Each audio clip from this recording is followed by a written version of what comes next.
Leitura Guiada, um programa da Primeira Igreja Batista em Botafogo. Este é seu encontro diário com as Escrituras Sagradas. Acompanhe agora o nosso estudo de hoje.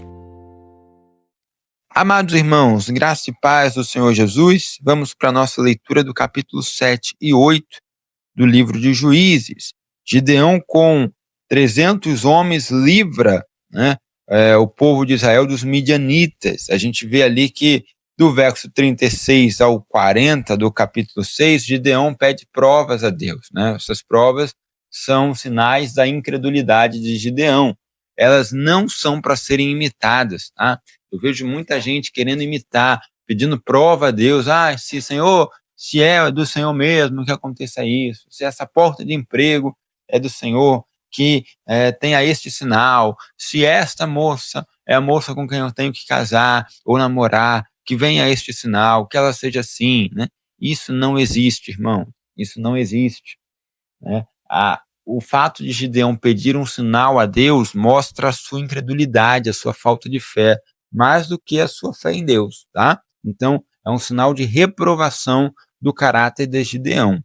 Aí vamos para o capítulo 7, onde Gideão tem um número muito grande de pessoas para lutar, e Deus então fala com ele lá no verso 2, que não é legal, porque senão Israel poderia se gloriar contra mim, dizendo: a minha própria mão me livrou. Ou seja, Deus vai pedir a Gideão, então, que esse número de soldados ali seja diminuído, e vai fazer alguns testes. Ou seja, assim como Gideão testou a Deus e pediu provas a Deus, agora Deus pede provas a Gideão. Veja que interessante, Então são relatos paralelos, porque do 36 ao 40, do capítulo de número 6, Gideão pede 2 provas a Deus. Agora, Deus vai pedir 2 provas a Gideão. Tira do meio do povo as pessoas, lá no verso de número 3, os tímidos e medrosos, retirem-se da região montanhosa de Gileade. E ali, mais da metade da sua tropa vai embora. Entre 22 mil pessoas, ele tinha 32 mil soldados, 22 mil pessoas vão embora. E ainda assim, ele fica com 10 mil e Deus diz para ele que o número ainda é muito grande. E aí Deus faz outro teste, manda o povo ir beber água lá no rio.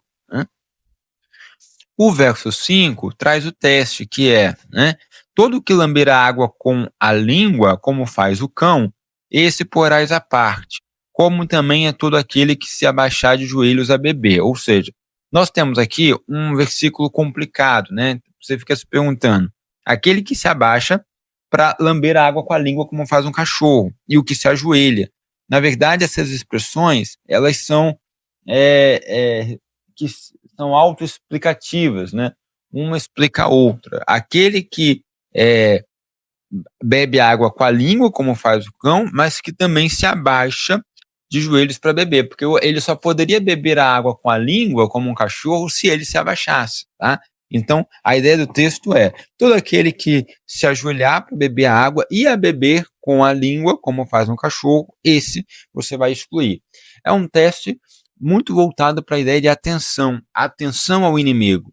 Se você se abaixa, se ajoelha para beber água, provavelmente você não estaria atento ao seu inimigo. E aí você tem um critério que o torna um soldado não muito bom, um soldado imprudente. E aí você foi cortado, então a pessoa foi cortada da tropa de Gideão. Gideão fica então com 300 homens, no verso de número 6.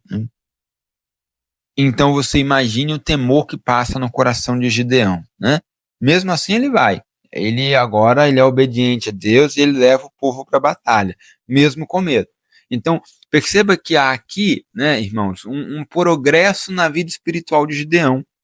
Ele que não cria, que questionava a Deus por que da sua situação, por que da opressão de Israel, se ele tinha um Deus que era o Deus que livrou Israel das mãos do Egito, Esse homem que pediu provas a Deus, se realmente era Deus quem falava com ele, depois pediu provas a Deus se ele realmente era o chamado por Deus, se Deus realmente estava com ele. Esse homem que se diminuiu quando foi chamado por Deus, agora ele recebe a vocação de Deus para ir à guerra com 300 homens e ele vai. Ou seja, ele sai do medo, do pavor, da resistência e incredulidade para a fé e a ousadia e a coragem. Então está havendo aqui uma conversão no próprio Gideão. Do verso 9 ao verso 15, né, a última dúvida que parava sobre o coração de Gideão, ela é resolvida quando Deus pede a ele para ir até o arraial dos midianitas junto com seu servo Pura, e ele ouve ali então um sonho, uma visão de um dos amalequitas, né, dizendo que ele ouve da própria boca dos amalequitas lá no verso de número 13 e no verso 14. O verso 14 diz: não é isto outra coisa senão a espada de Gideão, filho de Joás, homem israelita. Nas mãos dele entregou Deus os midianitas e todo este arraial. Ou seja, Gideão ouve falar dos próprios midianitas, pelos próprios midianitas, o que Deus faria com eles, né? Então, do verso 15 até o verso de número 25, você tem a vitória de Gideão. Gideão vai para a batalha, vence a batalha dos midianitas. Perceba que Gideão traça ali uma estratégia no verso 19, né? Quando ele tocasse a trombeta, os soldados quebrariam os cântaros que traziam nas mãos, os vasos, né?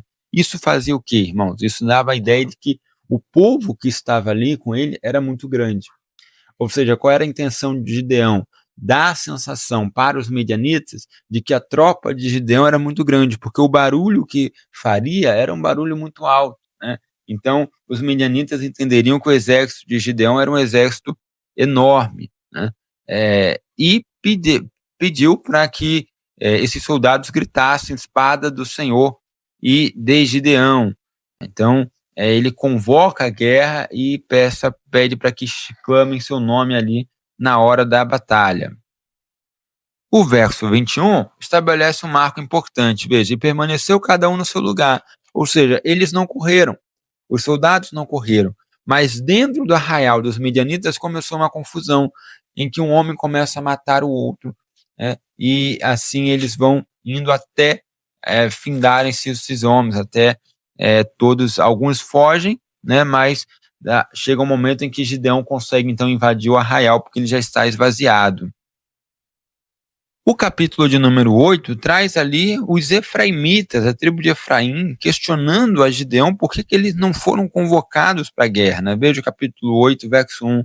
Que é isso que nos fizeste, que não nos chamaste quando foste pelejar contra os midianitas e contenderam fortemente com ele. Ou seja, né, Gideão sendo questionado ali porque não chamou eles para a guerra. Veja que a gente tem aqui mais um exemplo de como Israel não é um todo coeso, né? Não tem uma unidade. Nós temos rivalidades entre essas tribos. A tribo de Efraim está ali questionando por que não foi chamada para lutar, né? E Gideão traz ali uma resposta bem diplomática, né, no verso 2, né? Que eu fiz demais, né? Você não são porventura os rabiscos de Efraim melhores do que a vindima de Ablezer? Na verdade aqui não é rabiscos, mas respiga, né? A ideia é respiga, ou seja, ele compara uma característica de Efraim com a vindima, as uvas de Abiezer, que era o clã de onde vinha Gideão. Ele dá uma resposta diplomática levando em conta, né, a palavra lá de Provérbios. Uma resposta gentil desvia o furor, mas uma palavra ríspida suscita a ira. Ou seja, o que ele tem em mente aqui é a pacificação. Ele não quer aumentar o ânimo ali, né, a raiva do povo de Efraim. Então ele mantém as coisas de uma forma inteligente, mantém uma certa paz com os efraimitas.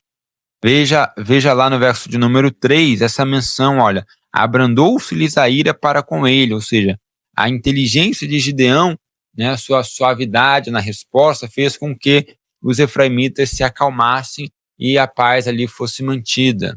Perceba que junto do capítulo 7, essa porção de texto que a gente leu, ela é interessante porque nós tivemos ali Gideão mandando embora 22 mil homens que tinham medo de lutar contra o inimigo.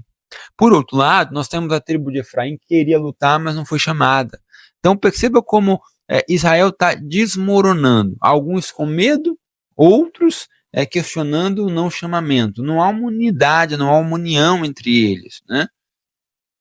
O povo de Efraim aceita a resposta de Gideão, mas lá no capítulo 12, ele vai retomar essa amargura aí de não ter sido chamado, né? A gente vê que é um povo egocêntrico, birrento, né? Vai ficar ofendido porque não foram convocados para a guerra, porque eles acham que eles são importantes. Se lá atrás Gideão disse que ele era o menor, o povo de Efraim está fazendo o contrário. O povo de Efraim está dizendo: nós somos bons, nós podemos, nós queremos participar dessa guerra, né? Então, vai contra essa ideia de Deus no capítulo 7, que ele diz assim, para que Israel não ache, né, não pense que pela sua própria mão eles foram libertos. Então, a tribo de Efraim não poderia estar nessa batalha, justamente pelo seu coração, justamente porque diria que foi pela sua própria força que conquistou a vitória. Então, Gideão não chama a tribo de Efraim, ele se porta ali como um diplomata, como alguém ali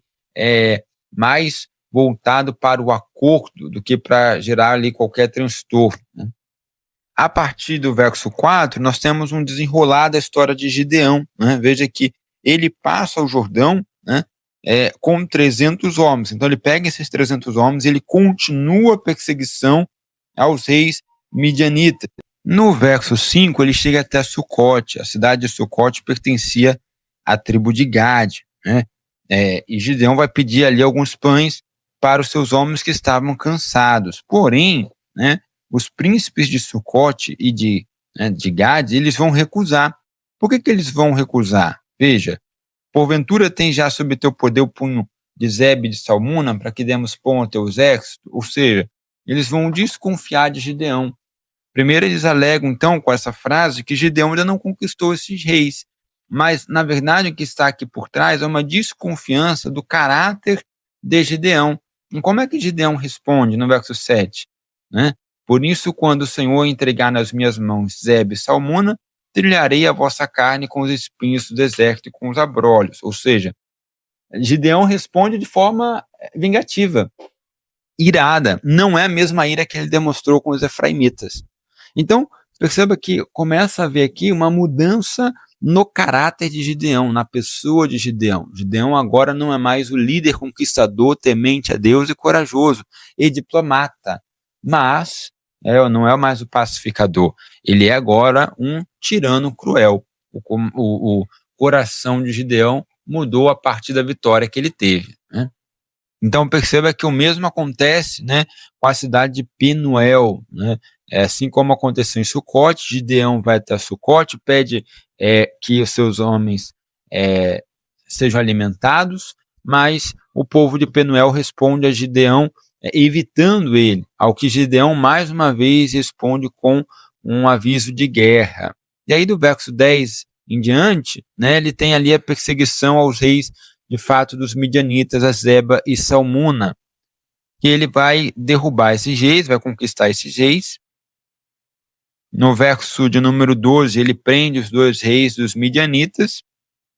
Ele então retorna para as cidades de Sucote e Penuel, no verso 14 e 15 e 16, né, do 14 ao 18, melhor, né, ele então vai até a cidade de Sucote e ele dá uma surra nos anciãos de Sucote, né, ele dá uma surra mesmo, ele bate nessas pessoas, né, espanca esses homens como vingança. E no verso 17, ele derruba a torre de Penuel e mata os homens da cidade, ou seja, um acontecimento pior do que em Sucote, né?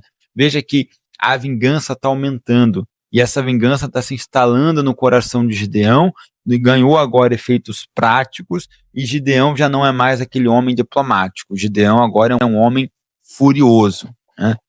Isso porque o caráter dele está mudando. Agora perceba que no diálogo com os reis, Zebe e Salmuna, né, Gideão pergunta por onde estão os homens que eles mataram em Tabor. Uma pergunta estranha, porque os homens estariam mortos, né? E os reis respondem da seguinte forma: como você é, assim eram eles, cada um se assemelhava a filho de rei. Veja que uma resposta cavalheiresca, uma resposta que elogia e lisonjeia Gideão, talvez esperando que através de um elogio, Gideão fosse poupá-los, né, ou fosse mais amigável com eles, né? E Gideão vai então trazer um tema interessante no verso 19. Eles eram meus irmãos, filhos de minha mãe. Então, perceba que traz um elemento novo. Os homens que morreram são irmãos de Gideão. E aí, qual é o elemento novo que traz? É que Gideão não está agora, nessa parte do texto, executando a vingança do Senhor. Não está indo em nome do Senhor. Até o capítulo 7 foi uma luta em nome de Deus. O capítulo 8 se torna uma vingança pessoal. Então ele sai da justiça para a vingança. E nós temos aqui a linha tênue que é traçada entre justiça e vingança. O que é justiça? O que é vingança, né? No capítulo 7, a luta de Gideão com 300 homens para livrar o povo de Israel dos midianitas, representa a justiça de Deus sobre Israel e sobre os midianitas, né? Ela é feita não com base em sentimentos pessoais, mas ela é feita na ordem de Deus, na presença de Deus. Por outro lado, o capítulo 8 traz a vingança de Gideão, um rei vingativo, um líder vingativo. A ideia, então, que a gente está tendo aqui no capítulo 8 é de uma reconversão de Gideão.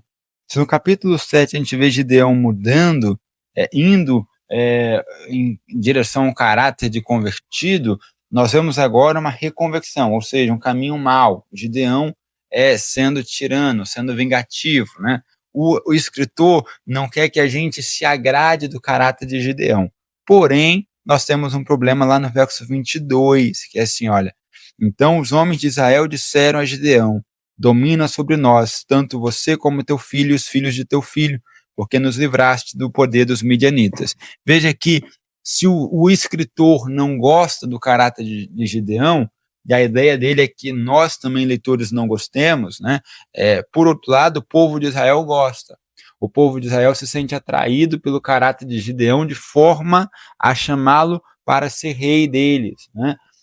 A ideia aqui é como o povo de Israel está se associando a uma pessoa que não tem um bom coração, não tem um bom caráter. Como Israel está impressionado pela força, pelos atos de liderança e não pela presença de Deus, que a gente não via na vida de Gideão.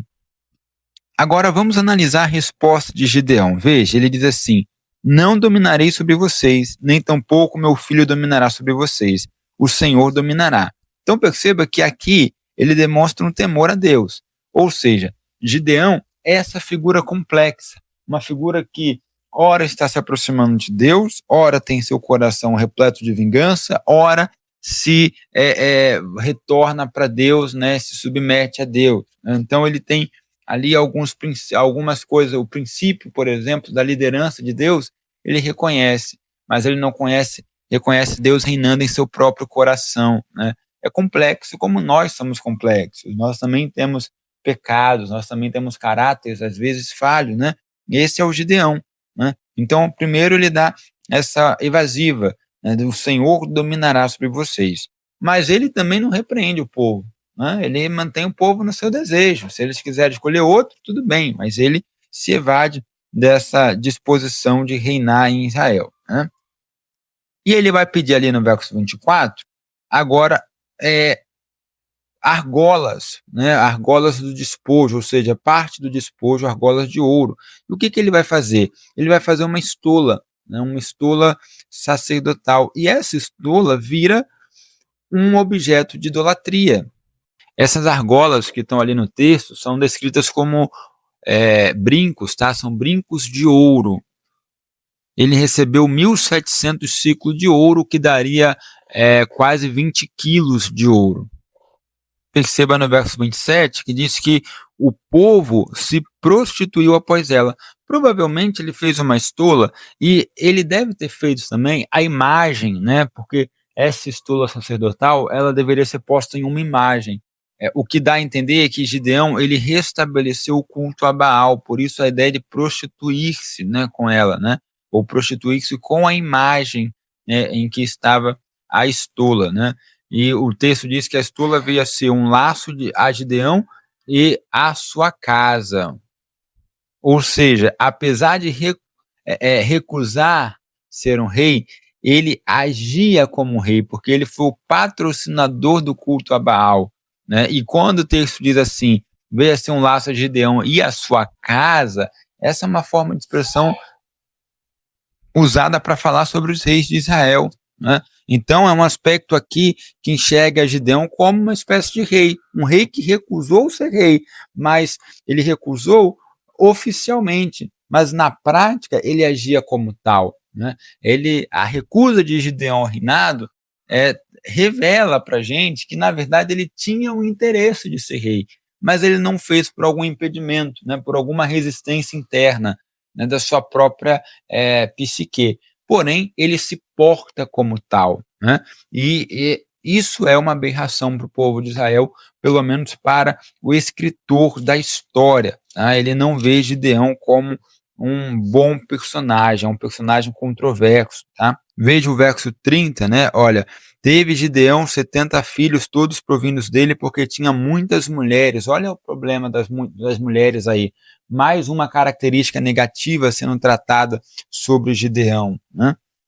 O verso 33 finaliza dizendo que quando Gideão morreu, os filhos de Israel seguiram após os Baalins e puseram Baal-berite por Deus, né?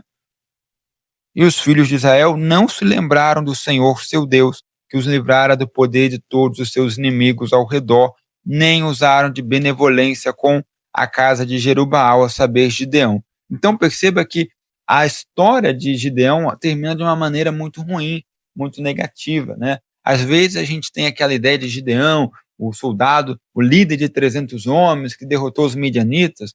Não é só isso, né? A gente não pode simplificar a história. Gideão é um personagem um tanto quanto controverso.